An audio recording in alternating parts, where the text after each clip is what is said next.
Hello what's up good ఇది మా channel ప్రతి నిమిషం ప్రజల కోసం అనేది ఈ ఛానల్ ట్యాగ్ లైన్.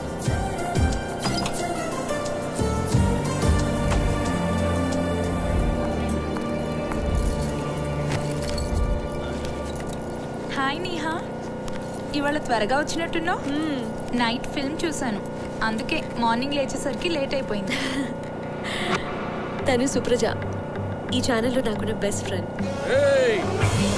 జర్నలిజం అంటే గుత్తొంకాయ కూర వండినంత ఈజీ అనుకుంటున్నారు ఈ అమ్మాయిలు. స్వీట్ స్మైలుతో ఆఫీస్ కట్టులతో ఉద్యోగాలు కొట్టేస్తారు. ఏం చేతనం అవుతారు వీళ్ళకి? విన్నారుగా, అది మా నాన్న వాయిస్. ఇతని పేరు శివాజీ. అందరి వాయిస్ లిమిటెడ్ చేసి చివరికి తన వాయిసే మర్చిపోయాడు. ఇతనికి లోకల్లో ఉన్న ఆడవాళ్ళందరూ చాతకని దద్దమల్లా కనిపిస్తారు. వాడలా అన్నప్పుడల్లా అది నిజం కాదని గొంతెత్తి అరవాలనిపిస్తుంది నాకు. సార్, హోమ్ మినిస్టర్ గారింటికి అపోజిషన్ లీడర్ వెళ్ళినట్టు తెలిసింది. బ్రేకింగ్ ఏమైనా పెట్టమంటారా? వాస్తవంగా చూస్తే అదేం పెద్ద న్యూస్ కాదు, కానీ మన ఛానల్ రేటింగ్ పెంచుకోవడానికి ఏ ఒక్క అవకాశాన్ని వదులుకోకూడదు. ఓ పని చేయి, రహస్యంగా అపోజిషన్ లీడర్తో మంతనాలు జరుపుతున్న మంత్రి అని ఎండింగ్ పెట్టి, అది బ్రేకింగ్ న్యూస్ లాగా. రెస్పాన్స్ బట్టి మనం ఫాలోఅప్ చేద్దాం. అదండి మా ఎండి మనస్తత్వం. దీన్ని బట్టి చూస్తే అమ్మ ఏదో ప్రాబ్లంలో ఉన్నట్టుందిరా. అవును మానస, ఈ పెన్ డ్రైవ్ దొరికిన ఏరియాలో రక్తపు మరకలు కూడా ఉన్నాయి. పాప మా అమ్మాయి ఏదో ఆపదలో ఉన్నట్టుందిరా. వెళ్ళి వాళ్ళ ఆఫీస్లో చెప్దాం పదండి.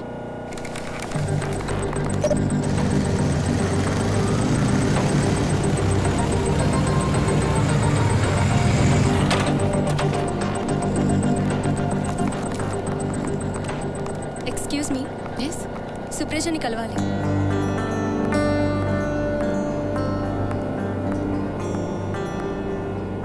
మాన్సా అంటే నేనే. నిహారిక మీ ఫ్రెండా? అవును, ఎందుకు?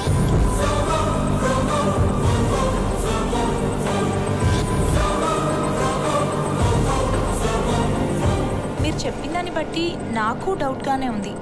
ఇప్పటికే వాళ్ళ పేరెంట్స్ 10 సార్లు ఫోన్ చేశారు. దీన్ని ఛానల్ వాళ్ళు ఎందుకు పట్టించుకోవట్లేదు? ఇక్కడ 100 గ్రూపులు, ఎవరి రాజకీయాలు వాళ్ళవి, ఎవరి అవసరాలు వాళ్ళవి. కనీసం ఆటో కార్మికుల్లో ఉన్న యూనిటీ ఇక్కడున్నా ఇలా జరిగేది కాదు. అక్కడికి వెళ్తే ఏమైనా డీటెయిల్స్ దొరకొచ్చండి. నిజమే, వెళ్దాం.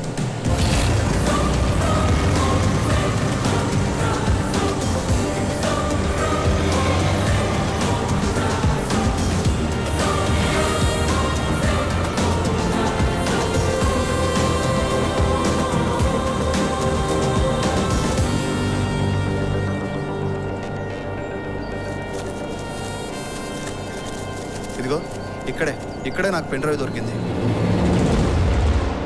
సరే, వెతుకుదాం పదండి.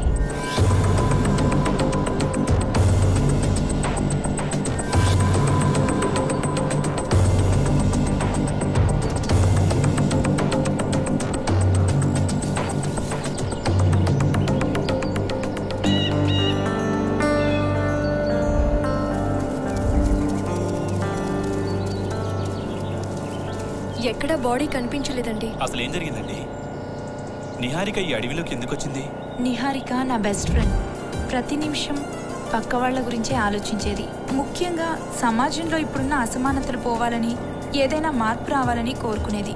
నిహారిక, నీకోసం ఎండి గారు waiting. Okay okay. Excuse me sir. Come in. Sorry sir, late అయింది. It's okay, carry on. ఇప్పుడు మనం చూస్తున్న వ్యక్తులు ఏ గ్రహాంతరవాసులో కాదు, మన చుట్టూనే, మన మధ్యనే బ్రతుకుతున్న మనలాంటి మనుషులే. వీళ్ళిలా ఉండటానికి కారణం తిండి లేక కాదు, తాగేందుకు స్వచ్ఛమైన నీరు లేక అని తెలిస్తే హృదయం ద్రవిస్తుంది. ఈ దురవస్థ ఒక ప్రాంతానిది కాదు, ఒక పల్లెది కాదు. చెంతనే కృష్ణానది పరవళ్లు తొక్కే నల్గొండ జిల్లాది. నెల్లూరు జిల్లా కొండాపురం మండలం తూర్పు ఎర్రవెల్లిది. ఈ గ్రామాల ప్రజలు ఇప్పటికే తాగేందుకు మంచినీరు లేక తమ ప్రాంతంలోనే దొరికే ఫ్లోరిన్ నీటితోనే దప్పిక తీర్చుకుంటున్నారు.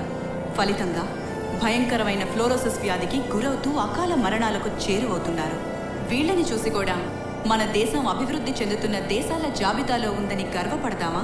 ప్రజలకు తాగేందుకు గుక్కెడు నీళ్లు కూడా ఇవ్వలేని మన నేతల్ని చూసి సిగ్గుపడదామా? ఇంకా మన నాయకులు ఏంటండి ఈ ప్రోగ్రామ్?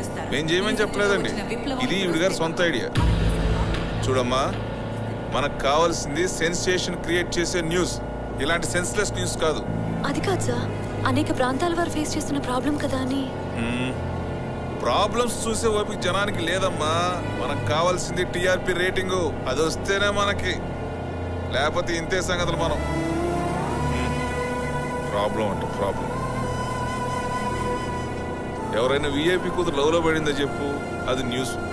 ఎవరైనా సెలబ్రేట్ సెకండ్ సెటప్ పెట్టాడో చెప్పు, అది బ్రేకింగ్ న్యూస్. వదలకుండా చర్చలు పెట్టొచ్చు.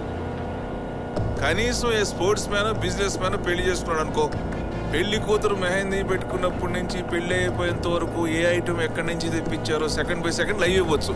ఇదమ్మా టీఆర్పీ పెంచుకునే విధానం.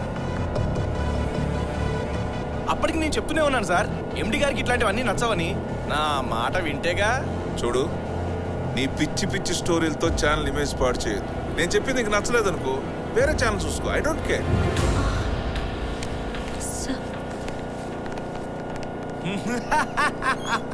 ఎవరి కోసం, ఎందుకోసం ఈ టీవీ ఛానళ్ళు, ఈ న్యూస్ బులెటిన్లు, ఎవరి కోసం ఎవరి కోసం? నాలాంటి సీనియర్లను నమ్ముకో, బాగుపడతావు.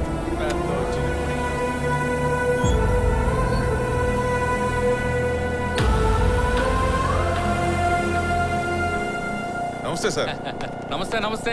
ఏం ప్రసాద్, ఛానల్ ఎలా ఉంది? బ్రహ్మాండంగా ఉంది సార్. అప్పుడప్పుడు మీలాంటి వాళ్ళు వస్తే ఇంకా బాగుంటుంది. గతంలో పర్మిషన్ కోసం నా చుట్టూ తిరిగావు, ఇప్పుడు లైవ్ ప్రోగ్రామ్ కోసం నీ చుట్టూ తిప్పుకుంటున్నావు. సర్లే, నువ్వు వెళ్ళి నీ పని చూడు, నాకు టైం లేదు. మమ్మల్ని అందరినీ త్వరగా పంపించేయాలి. కూర్చోండి సార్, అరేంజ్. రండి అయ్యా, కూర్చోండి. ఎంతో కష్టపడి లక్షల మంది జీవితాల మీద చేసిన స్టోరీ దేనికి పనికిరాదన్నాడు. ఇష్టం లేకపోతే జాబ్ మానేమన్నాడు. నేహా, కొన్నాళ్ళు వాళ్ళకి ఏం కావాలో అది ఇవ్వు. నీ మీద నమ్మకం కుదిరాక నువ్వేం చేసినా వాళ్ళు మాట్లాడరు. కరెక్టే. ఇప్పటికిప్పుడు సెన్సేషన్ న్యూస్ కావాలంటే ఎక్కడి నుంచి తెస్తాను చెప్పు. పూటకో స్కామ్ బయటపడే మన దేశంలో వార్తలకు కొదువేముంది? ఒక్క రాత్రి నువ్వు బయటకెళ్ళు, కావలసినంత న్యూస్ దొరుకుతుంది.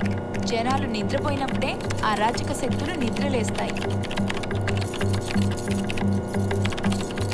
నేహా, ఏం చేస్తున్నావు?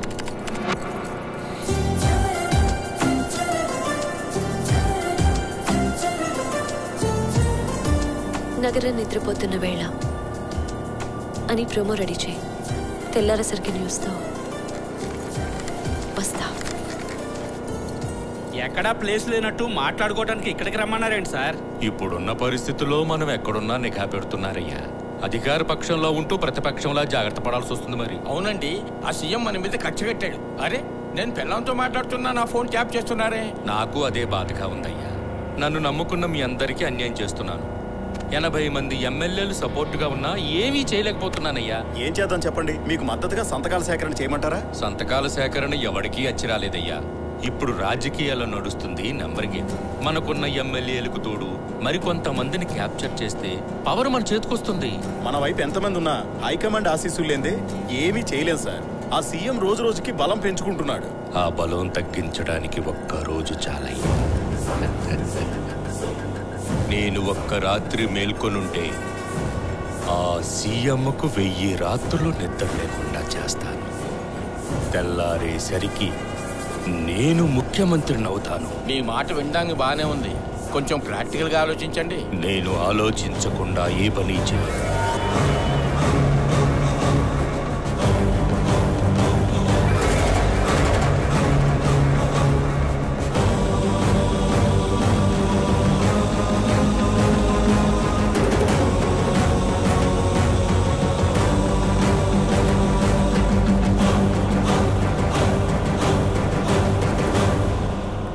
నమస్కారం సార్. నమస్కారం. Niharika, young and dynamic journalist. Keep it up. Thank you sir. ఏంటమ్మది? Pen camera sir. ఆన్లో ఉందా? అవునండి, ఆఫ్ చేయడం మర్చిపోయాను.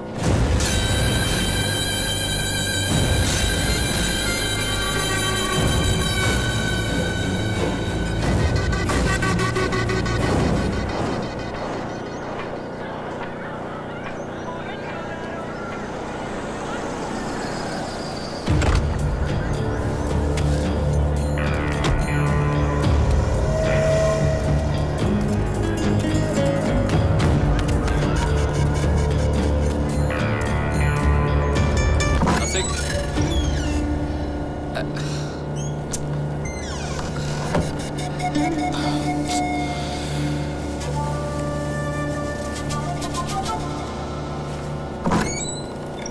అన్న. తలుపేసుకోవచ్చు కదరా.